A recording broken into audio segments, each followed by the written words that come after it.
Okay, so studying the comments on social media, I want to address some issue about how Ghanaians charge foreigners more and in dollars, because I see it a lot. People complain that Ghanaians charge foreigners more in dollars, and I'll just address it quickly. What I'm going to tell you, I'll try to keep it as short as possible. There are a lot of reasons why it's like that. Usually, even the fact that the foreigner cannot relate to the cities. So you ask how much is it in dollars. So for transactions that are big and heavy, you want to just do it in dollars, okay? The second one would have been the inflation, okay?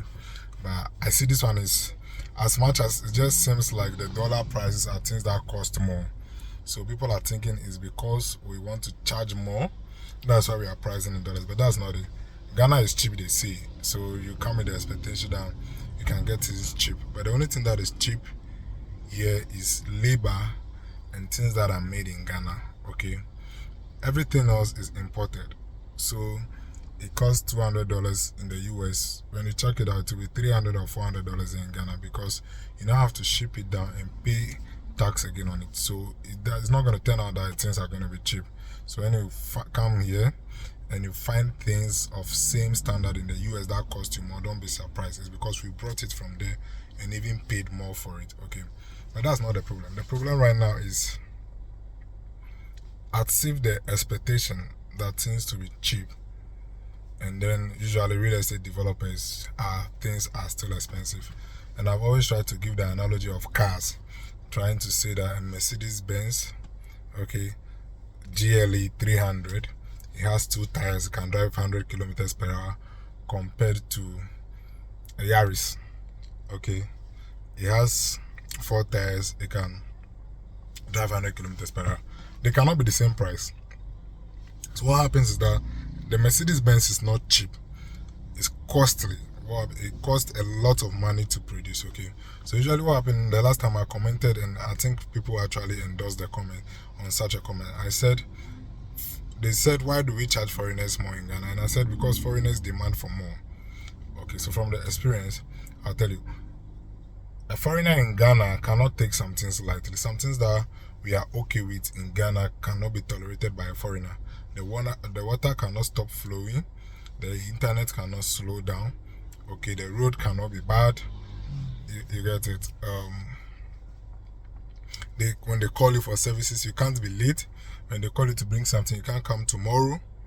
Okay, when they have a challenge, it has to be done there and then. That's express service. Okay, they want the best of services to be provided by the criteria that you need to even meet that their demand. So usually maybe a receptionist should be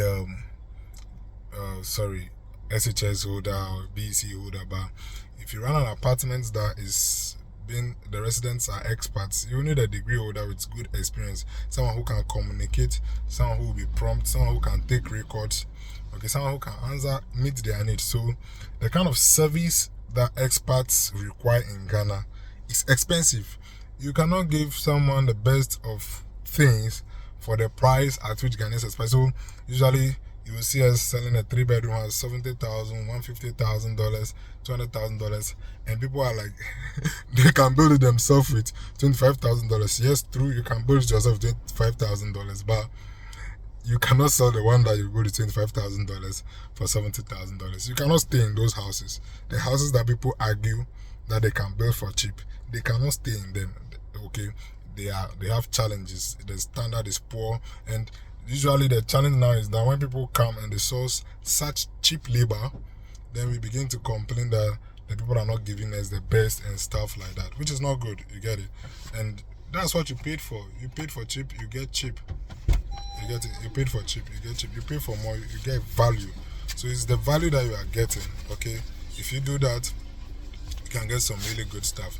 If you pay less, you get less. If you pay more, the chances are that 90% of the time you are getting more. That's the reality behind this thing. So yes, let's share our experience in the comments. There are a few times that you might feel exploited, or there are a few times that things really turn out to be really cheaper than we expected. Certainly because the economy is smaller.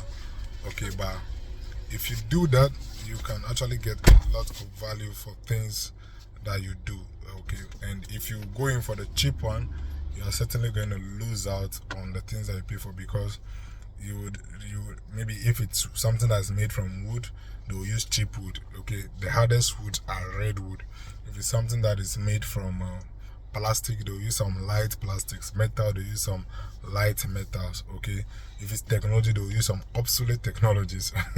You get it? It's those kind of stuff like that. If it is service, you will not get the best of personnel to serve you. Okay, if it is food, you will not get the best of food. Organic food costs 2 times more than the other kind of food. Okay, if it is transportation, you will get some rickety car to carry around. We see it on VIP will definitely cost more than the buses. Okay, and the buses cost more than some other kind of cars. Uber will cost more than taxis. So it's the service that you are paying for. So I know there are a few people who understand this and insist on the best service, but the moment you start going low, ask yourself, what am I not paying for? If there's a house for $150,000 and a market one for you for $70,000, ask yourself, what am I not paying for? I have that experience. I have a 3-bedroom house for $150,000 and I have a 3-bedroom house for $70,000. What's the difference? In the $70,000 house, the land is almost free. The land is just $5,000. Whilst in the $150,000 house, the land alone is $60,000. You get it? And there is another thing that people don't mention and appreciate too much, is cost of finance. If you have to do the thing and keep it for so long before you pay, and people expect that they want it ready and pay later, it's not going to work. Finance is expensive in Africa. Finance is 30% in Africa. Finance is 2% in the US. Okay, so the cost of finance is a different dynamics altogether. Okay, sorry I'm pushing this so hard on you, but let's discuss it. I think it's something that we need to discuss and see how we can improve expectations. Sometimes I believe most of the people is sorry, but lack of knowledge that makes them make some of those presentations, or sometimes they're emotional about it. But yeah, thank you for watching the video to this point. Share ideas, let's argue that. Okay, I appreciate your time. Salute.